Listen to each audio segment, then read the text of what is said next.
Racist man confronts black billionaire's son in shocking midair altercation at 3,000 feet. Imagine this. You're 3,000 feet in the air, strapped into your seat, expecting nothing more than a routine flight. But then, out of nowhere, a stranger's hand cuts through the air, not to shake yours, not to offer help, but to strike you. And why? Because of the color of your skin. Because of assumptions that should have died out generations ago. Because some people still believe money class or decency can't belong to you. But this time they were wrong. This wasn't just any young black man. This was the son of a billionaire. This was the moment when centuries of silent suffering met an audience that couldn't look away. What happened next would force an emergency landing, ignite a social firestorm, and leave a nation asking, how did we let this hatred board our planes, sit beside us, and fly undetected, stay with us? Because this isn't just a story of a slap in first class. It's a story of dignity, courage, and a reckoning long overdue. Welcome to Soulful Stories 4. An elderly white man thought he could slap a young black billionaire's son and get away with it, but he didn't know the boy had bodyguards and the world was watching. Within minutes, the plane was forced to divert. Law enforcement scrambled, and what started as one man's hatred exploded into a national reckoning at $35,000 after. Dear viewer, what you are about to witness is not just a story. It is a powerful testament to the quiet power and pursuit of justice in places most people ignore. If this is your first time here, I warmly invite you to share where you are watching in the comments below. And if stories like this move you, challenge you, or make you think, consider subscribing and clicking the bell icon. We share voices that deserve to be heard every day. Thank you for being here. Now let's get into the story. The hum of the airport terminal seemed endless, as though time itself was waiting to board the same flight. Vanessa Cooper, a quiet, self-assured woman in her early 30s, stood at the gate of Logan International Airport in Boston. Her long coat flared slightly with each step as she moved toward the boarding area. She was the embodiment of poise. Her professional life as an executive at a tech startup reflected in the ease with which she navigated her way through crowded spaces. Despite the chaos of the airport, there was a certain rhythm to the way she moved, as though the universe itself had conspired to give her control of every moment. She had earned it. In the midst of the mundane rituals of travel boarding passes, scanned bags stowed, there was something extraordinary about her calm demeanor. The flight ahead, a routine transcontinental journey to San Francisco, should have been just another step in her busy, successful life. But she had no idea that today, in a few short hours, her world would be forever altered. Dominic Westbrook, seated in the lounge, checked his phone for the 100th time. A self-made tech billionaire, he had worked relentlessly to climb the corporate ladder, building one of the most successful artificial intelligence companies in the country. His reputation as a man who demanded excellence and precision extended well beyond boardrooms, seeping into every facet of his existence. Like Natalia, Dominic Westbrook was used to the comfort of first-class travel, the luxury of space and quiet amidst the rush of the public. But even he knew that the brief respite of flight would not give him the peace he so desperately craved. There was always something else. The next meeting, the next deal, the next challenge. His father's legacy was not one easily outrun, but Dominic Westbrook had learned to navigate it just as he had learned to navigate the complex world of tech. As the boarding announcement crackled over the intercom, Dominic Westbrook and Natalia both stood heading toward their designated boarding lanes. Neither one would realize it yet, but their paths were about to cross in ways neither could have predicted. As they boarded the plane, their names being called out by the attentive flight attendants, there was nothing about the moment that screamed danger. The atmosphere was that of any other flight routine, almost mechanical in its execution. Dominic Westbrook took his seat by the window, hands folded and eyes staring blankly at the seat ahead. Vanessa Cooper sat next to him, an accidental neighbor on this flight offering him a polite smile before turning her gaze toward the cabin. There was a quiet understanding between them, as though they both knew their worlds would remain separate even within the confined space of first class. Across the cabin, Eleanor Whitfield, a renowned cardiac surgeon, adjusted her luggage in the overhead compartment with a practiced ease. Her silver hair was neatly tucked beneath her designer scarf, her stature elegant and refined, a woman of undeniable authority. She was a passenger who exuded confidence and control, her reputation as a medical professional preceding her wherever she went. Yet beneath the polished exterior, there were threads of tension that she struggled to conceal. Her eyes darted briefly over the cabin, a cursory assessment of the passengers around her, and then they landed on Natalia. There was something about the woman's presence that irked Dr. Ferguson. Something about the quiet, unspoken confidence that seemed out of place in this high-powered setting. Vanessa Cooper was dressed well, no question. But it wasn't the suit that caught Dr. Ferguson's attention. It was the way she carried herself, as if she belonged here without question, without apology. It was the kind of self-assurance that rubbed some people the wrong way. As Vanessa Cooper settled into her seat beside Dominic Westbrook, she could sense the tension in the air, though she could not yet place its source. She glanced around, trying to find something to focus on, as the plane began its slow descent down the runway. This flight was going to be a blur, a passing moment in the rush of her life. But even so, she couldn't shake the feeling that something was about to happen. The engines roared to life as the plane took off, soaring into the sky. The first-class cabin settled into the familiar rhythm of in-flight luxury, the hum of the engines almost soothing in its monotony. Dominic Westbrook reached for the glass of champagne that had been placed before him, though he did not drink. He simply stared at the bubbles, lost in thought. Natalia opened her laptop, preparing to review notes for a meeting in San Francisco, while the passengers around them fell into their own worlds. Dr. Ferguson, meanwhile, had already settled into the privacy of her corner, immersed in a book, her features tight and focused, and then the first spark.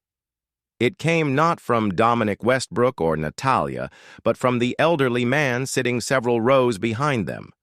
The man whose name no one would remember after this day had somehow found it necessary to make his voice heard. He had been muttering to himself for a while, angry at the inconvenience of the flight, at the delay in his drink order, and at the general atmosphere of luxury that seemed in his eyes to be overrun with people he felt didn't belong. It started with a huff, a simple angry sigh, followed by a grumbling voice. "I didn't pay for this. I paid for quiet, not this noise." His words were barely audible at first, but they gained momentum as the flight attendant passed by his row. "You're disturbing my peace?" he barked at her, eyes wild and accusing. But no one paid much attention. It was a small thing after all, just an elderly man frustrated with his surroundings. No one knew yet that his words, dripping with contempt, would mark the beginning of something far darker than any of them could have imagined. At that moment, no one could have predicted the sequence of events that would follow.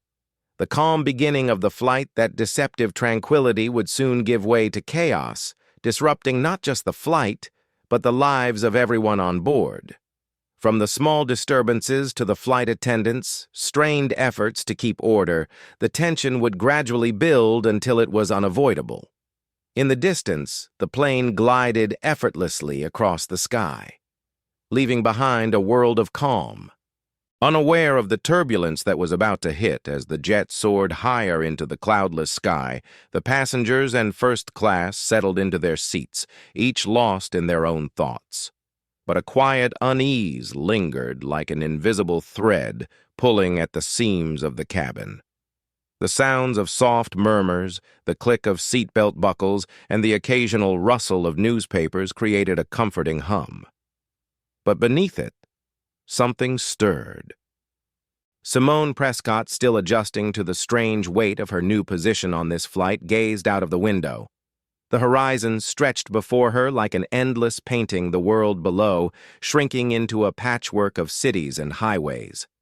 At 34, Simone Prescott had always carried herself with an air of quiet authority, a legacy from her father, a tech billionaire, and a woman who had seen the world from different vantage points, both literal and figurative.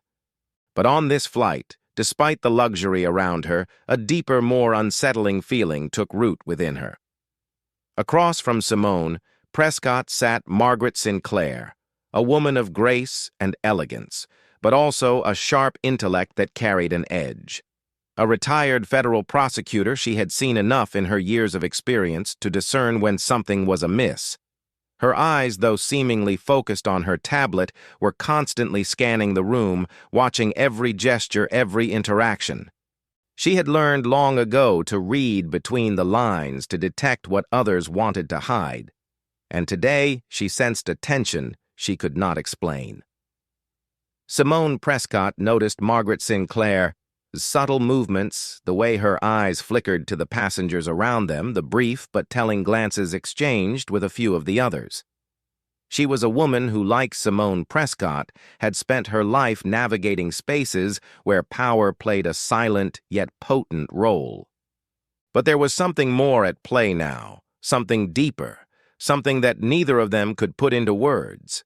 At the front of the cabin, Raymond Covington, a renowned cardiologist with an ego to match, shifted in his seat, unable to settle comfortably. His fingers drummed impatiently on the armrest, his gaze flicking to the flight attendants as they moved about the cabin.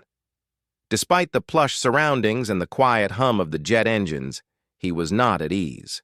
The flight was delayed, the air too warm for his liking, and he had no patience for delays. His sense of entitlement was palpable. He had earned the privilege to be at the front of the plane, and in his mind he was entitled to more than mere comfort. He demanded efficiency. Behind him, Simone Prescott tried to read through her tablet, but she could feel the energy in the cabin shift. An invisible wall forming between the first-class passengers, a quiet division that felt almost too tangible to ignore. A few seats away, Thomas Caldwell, an older gentleman with a kind face and an air of wisdom, was engaged in light conversation with his wife Dorothy. Their comfortable banter filled the space with warmth, but even their voices carried an undercurrent of uncertainty. Perhaps it was just the tension of travel, the anticipation of landing, but it felt like more. Simone Prescott could feel it in the air, the subtle but unmistakable shift that occurred when the people around her subconsciously aligned themselves into groups. She was always aware of her position, of how the world saw her, and it often made her feel isolated despite the constant company. But today, on this flight, it was more than just her own feelings of discomfort. The tension was not just personal. It was something shared, something palpable between them all. As the plane climbed higher, it began to level out its engines, humming steadily beneath them. A thin veil of clouds drifted lazily by. And for a moment, everything seemed peaceful, almost idyllic. But the moment was fleeting. In the quiet hum of the aircraft, an invisible tension began to gather, building like the pressure before a storm. It was in the way. Dr. Schilling spoke too loudly. The way his words echoed against the quiet, his frustration about the temperature, his unspoken assumption of his superiority, it was all adding to the strange atmosphere. He was a man used to being listened to, but today, the world around him felt different. Simone Prescott couldn't help but glance at Margaret Sinclair again. The older woman was watching Dr. Schilling intently, her lips pressed into a thin line, her hands folded in her lap. There was something about Margaret Sinclair's quiet presence, the way she seemed to be observing the dynamic with a perceptiveness Simone Prescott found both impressive and disconcerting. It was like Margaret Sinclair saw through the facade, understood the silent language between the passengers that no one else acknowledged. But there was something even more unsettling than the quiet tensions bubbling between these strangers. It was the way Margaret Sinclair's gaze occasionally drifted to the back of the cabin. To Aiden Prescott, Simone Prescott's son, who sat quietly across the aisle engrossed in his book. The young man was not immune to the energy of the room, his quiet presence in stark contrast to the building tension. Simone Prescott's gaze softened as she looked at him. Her son so much like his father in his calm demeanor, his ability to adapt to any situation. The tension was there and it was clear. But what was worse than the tension itself was the unspoken knowledge that they all carried, each of them holding their breath, waiting for something to break the surface. Margaret Sinclair's voice broke the silence, though it was not directed at Simone Prescott. Instead, she addressed the flight attendant who had just passed by offering drinks. "Excuse me, could we turn the temperature down?" "It's a bit warm," Margaret Sinclair said, in a tone that was calm yet assertive. The attendant nodded immediately, but there was something in Margaret Sinclair's voice that demanded attention, a quiet authority that Simone Prescott couldn't help but respect. The flight attendant disappeared and the plane continued its journey through the sky. Yet the tension, thick as ever, hung in the air.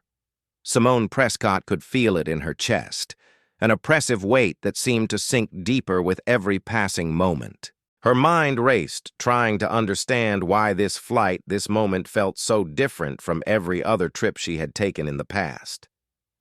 Across the cabin, Aiden Prescott shifted in his seat, his dark eyes glancing up from his book, just for a moment, meeting his mother's gaze. There was something in the way he looked at her, a silent understanding passing between them. He had always been observant, a trait Simone Prescott had passed on to him. He could read the room just as well as she could. In that moment, it was clear they were all waiting for something to happen. And though they could not yet name it, they all felt the shift in the air. The silence was not just the absence of noise, it was the absence of comfort. It was the quiet before the storm, before the inevitable confrontation that would change everything. The turbulence had not yet arrived, but it was already there, hovering just beyond the edges of the first-class cabin, waiting for the right moment to strike. As the jet cruised forward, Simone Prescott's thoughts circled back to Aiden Prescott. He had lived a life sheltered from the world's harsher realities. But on this flight, in this space, he was about to see something different, something real, something that would challenge the way he saw the world. And at that moment, she knew it was only a matter of time before everything erupted. The aircraft hummed quietly above the clouds, steady and unshaken. But within the polished walls of first class, something far more volatile than turbulence was gathering. It started like a distant rumble, an unspoken tension, an unease threading through the rows like smoke before a fire. Simone Prescott had learned long ago how to recognize these shifts, the tightening of shoulders, the sideways glances that lingered a beat too long. Across from her, Aiden Prescott was sketching absently, unaware or perhaps purposefully ignoring the thickening air around him. Walter Schilling had been stewing for hours, his disdain radiating off him like heat. Every courteous nod toward Simone Prescott and Aiden. Prescott felt strained, every conversation laced with a thinly veiled impatience. But it wasn't until Claire Monroe, the lead flight attendant, accidentally brushed his elbow during the beverage service that the first crack split the tension wide open. Schilling jerked away as if touched by something repulsive, his voice sharp and full of poison, carried through the quiet cabin. "Is professionalism completely dead?" He sneered loudly enough for everyone to hear. "Or is this what passes for standards these days?" The words hit harder than any slap. Conversations faltered mid-sentence. Claire Monroe stiffened, offered a soft apology, but Walter's narrowed gaze wasn't on her anymore. It had shifted to Aiden Prescott, to Simone Prescott, to the undeniable truth they carried simply by existing in a place some thought they didn't belong. It should have ended there. It could have been another wound swallowed in silence. But fate had other plans. As Aiden Prescott leaned down to retrieve his fallen sketchbook, his shoulder brushed lightly against Walter's seat. A mere touch, barely a disturbance. But to Walter, it was permission. He stood up so fast his seat rattled against the bulkhead. His face was a thundercloud of rage. "Watch where you're going, boy." He spat, voice thick with venom. The cabin froze. Every head turned. Every breath was held. The word boy didn't just land. It detonated. Before Aiden Prescott could step back, before Simone Prescott could even rise fully from her seat, Walter Schilling struck. The sound of the slap cracked through the cabin, sharp as gunfire. Aiden Prescott staggered, one hand instinctively flying to his cheek, his young face a mask of shock and rising pain. Gasps echoed off the cabin walls. A woman screamed. A glass toppled off a tray and shattered unnoticed.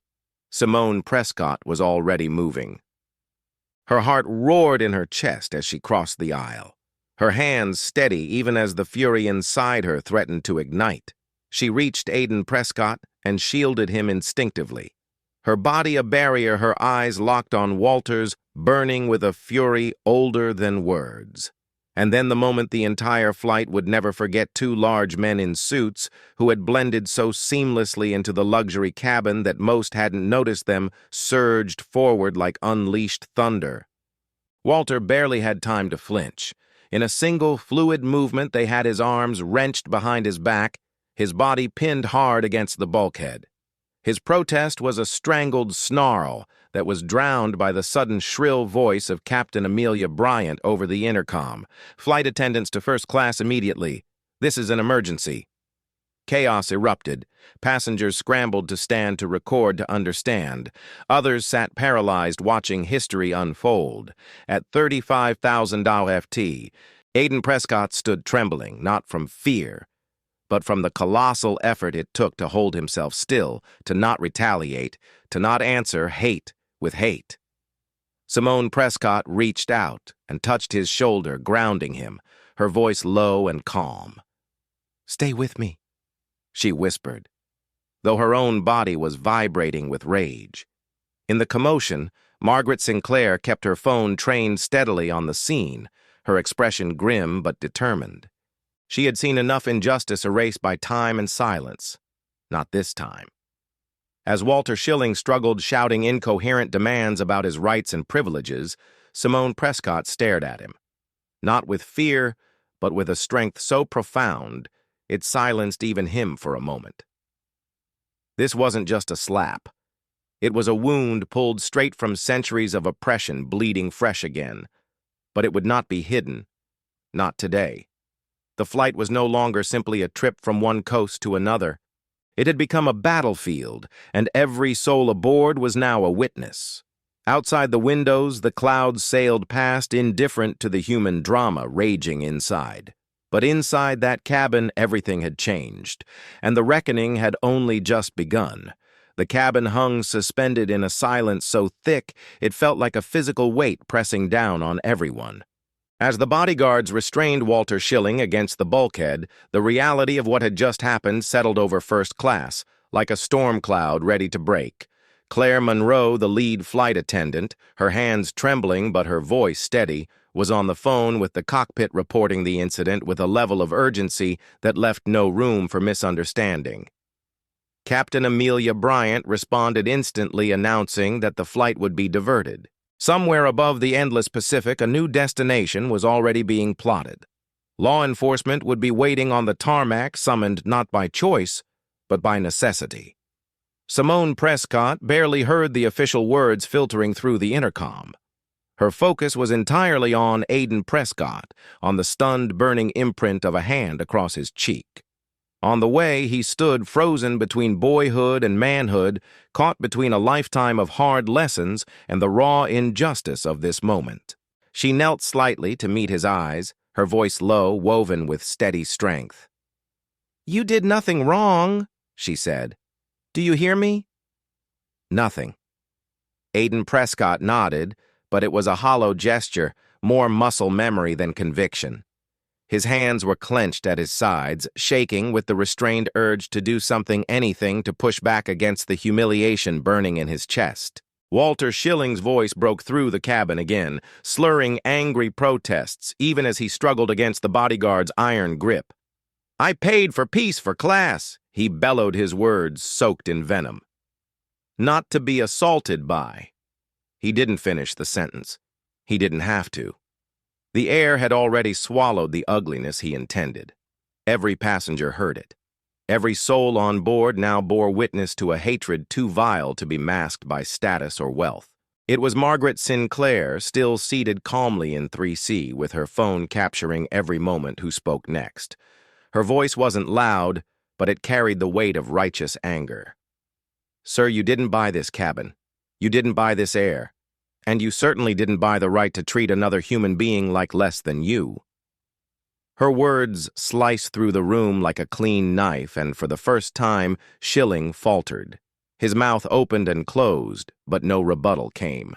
Flight attendants moved swiftly through the aisles, now guiding stunned passengers back to their seats, urging calm in a situation that teetered on the edge of explosion. Captain Chen's voice returned this time firmer. "Ladies and gentlemen, please remain seated with your seatbelts fastened. Authorities will be meeting us upon landing. We appreciate your cooperation." As the plane adjusted course, Simone Prescott and Aiden Prescott retreated to their seats. Aiden Prescott sat stiffly, his eyes staring out at nothing, while Simone Prescott kept one steadying hand on his knee, grounding him. Across the aisle, Harold and Evelyn Caldwell, a kindly elderly couple who had chatted warmly with Aiden Prescott, before looked over with expressions of sorrow and shame, as if they personally bore the weight of Schilling's actions. Evelyn Caldwell leaned closer and whispered barely audible, "I'm so sorry, dear. You didn't deserve that." It was a small gesture, a simple apology from a stranger, but it landed with more force than any grand statement could have. Aiden Prescott managed a small nod, though his throat was too tight for words. And then for a long while, there was only silence, heavy, reflective. In the back of the first-class cabin, Walter Schilling had been moved to an isolated seat guarded by the security team and watched carefully by crew members. Stripped of his dignity, his influence, he looked smaller, now reduced to a bitter, aging man who had believed the world would always shield him from consequences. Margaret Sinclair turned off her phone, her job as witness complete, and simply sat with folded hands, her expression grim. She knew better than most that evidence was power. But so was choice. The choice of how and when to use that power. Simone Prescott sat back, her gaze unfocused, replaying everything. The slap, the hateful words, the long history stitched into that moment. She thought about her own childhood, the lessons her parents had drilled into her. Dignity in the face of hatred, strength in the face of injustice, and she thought of Aiden Prescott, her brilliant, sensitive son who had done everything right and had still been made to bleed. The reflection stung. When Aiden Prescott finally spoke, it was in a whisper so low she almost missed it. "Why do they hate us so much?" The question ripped straight through her. There was no simple answer she could offer, no balm she could apply to erase centuries of hatred built into the bones of a world they still fought to change. She squeezed his hand tightly. "Because they're afraid," she said, her voice fierce and unwavering. "Afraid of losing something they think they own. Afraid of seeing someone rise who they can't push down. But listen to me, Aiden Prescott. You are not small. You are not what he tried to make you feel. You are extraordinary, and you will rise so far above men like him that one day you'll forget his name." Aiden Prescott turned his face toward her, then the rawness in his eyes softening just slightly. In that moment, Simone Prescott knew they had crossed an invisible threshold, one of many her son would face. He had been marked by the cruelty of the world, but he had not been broken by it. As the coast of California came into view through the cabin windows, the light shifting from gold to a dusky purple, the mood on board remained taut. Conversations were hushed, glances were heavy with meaning. But something else stirred too, something deeper than anger, deeper than sorrow, a quiet, collective recognition. The flight attendants completed final checks, the announcement for descent. Crackling through the intercom, seatbacks, upright tray tables stowed. But no one was thinking about safety demonstrations or landing procedures anymore. They were thinking about what they had witnessed, about the kind of world they lived in, and the kind of world they might dare to imagine. After this, Walter Schilling remained silent for the rest of the descent, his gaze pinned to the floor. No anger, left only shame. It was a better silence than the one that had filled the cabin earlier. A silence that acknowledged guilt rather than hiding it. As the landing gear dropped and the city lights of Los Angeles flickered into view below, Simone Prescott squeezed Aiden Prescott's hand one last time. "Almost home," she whispered. But even she knew that what awaited them at the airport in the news and in the days ahead would be anything but familiar. Tonight they had forced a confrontation in the sky. Tomorrow they would face a nation still learning how to reckon with the truth. As the plane made its final approach, the cabin lights dimmed to a soft golden hue, casting long shadows across the passengers, who sat still, lost in their private storms of reflection. The air felt different now, heavier, but also charged with a strange, quiet possibility. The confrontation was over. The chaos had subsided. Yet the echoes of what had transpired reverberated in every heart, reshaping the space between them all. Simone Prescott watched her son closely, searching for signs of fracture, and found instead something unexpected. Aiden Prescott sat tall, his back straight, his expression clear and unflinching. A mark remained on his cheek, yes, but it was no longer the center of who he was in that moment. There was something steadier in his gaze, as if the pain had crystallized into a kind of unshakable knowing. It would have been easy for bitterness to take root here, easy for anger to harden into a shield that would weigh him down for a lifetime. But that was not the path Aiden Prescott chose. Instead, he looked out the window at the world below, a vast stretch of city lights threading the darkness, and seemed to take in the vastness of possibility beyond the cruelty of one man's hatred. Across the aisle, Evelyn Caldwell reached across the divide of class and race and history with a gesture as simple as it was profound.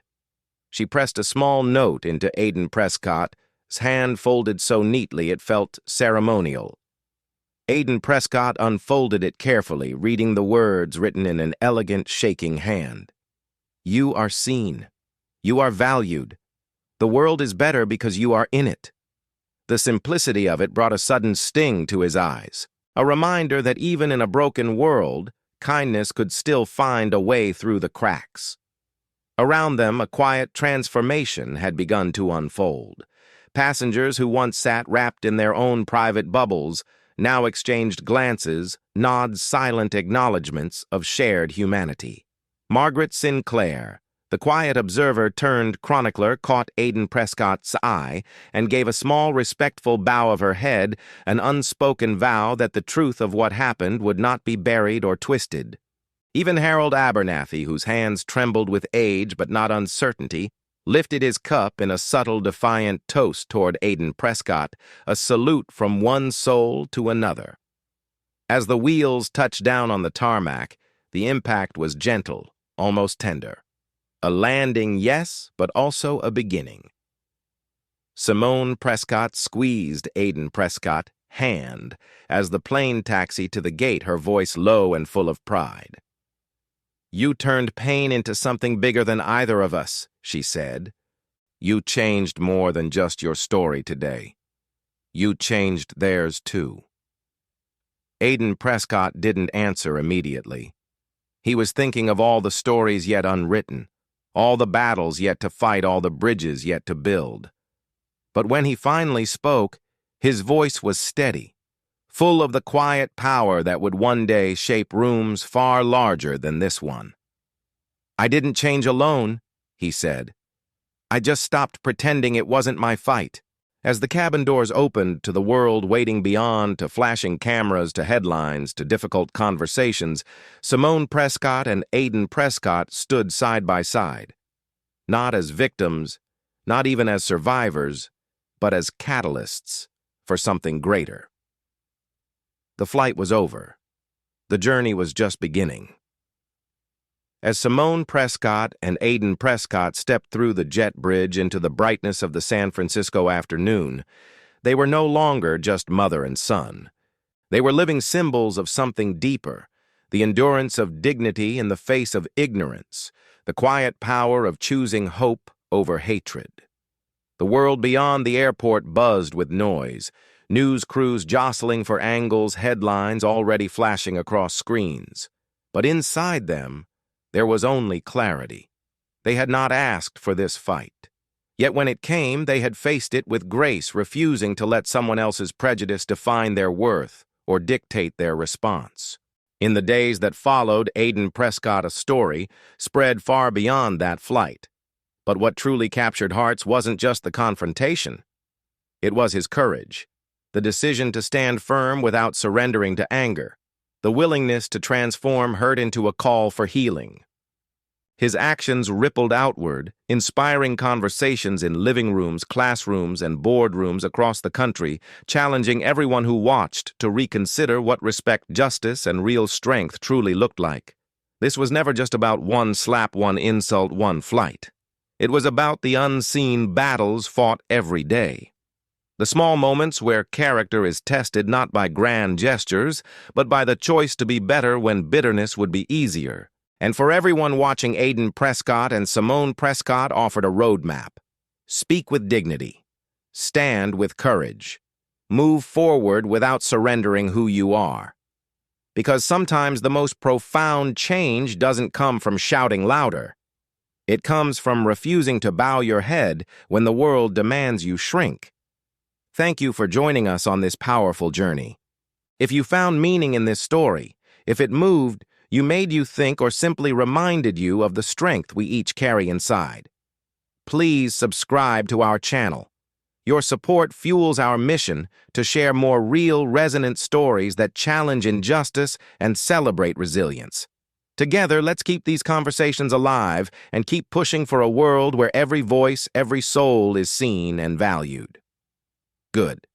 What happened at 35,000 feet wasn't just an ugly encounter between strangers. It was a mirror. A mirror reflecting the parts of us we're often too polite or too afraid to confront. A slap was thrown, but it wasn't just at a young man's face. It struck at dignity, at belonging, at the unspoken assumption of knowing your place. But here's what matters most: dignity fought back. With restraint, with composure, with a strength far greater than anger. In a world quick to shout, Marcus chose to stand. Lena chose to shield with grace. And every silent witness on that flight had to decide who they were at that moment.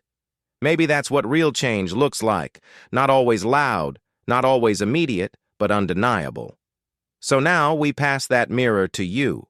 What would you have done on that flight? Would you have stood up, looked away, pulled out your phone, or maybe just maybe spoken truth like Charlotte did? These are uncomfortable questions, but necessary ones. And that's what we do here on Soulful Stories of 4. We don't give you easy endings. We give you the truth and invite you to reflect. If this story stirred something in you, if it made you think deeper or feel stronger, we ask you to support this journey. Like this video to amplify stories that matter. Comment below, we want to hear your thoughts. Should more passengers have spoken up? Did the airline act fast enough? Let's have the hard conversations. And of course, subscribe to Soulful Stories 4 for more narratives that don't just pass by, they stay with you. Because when we share stories that challenge the silence, we take one step closer to a world where dignity is not a privilege. It's a given. We'll see you in the next story.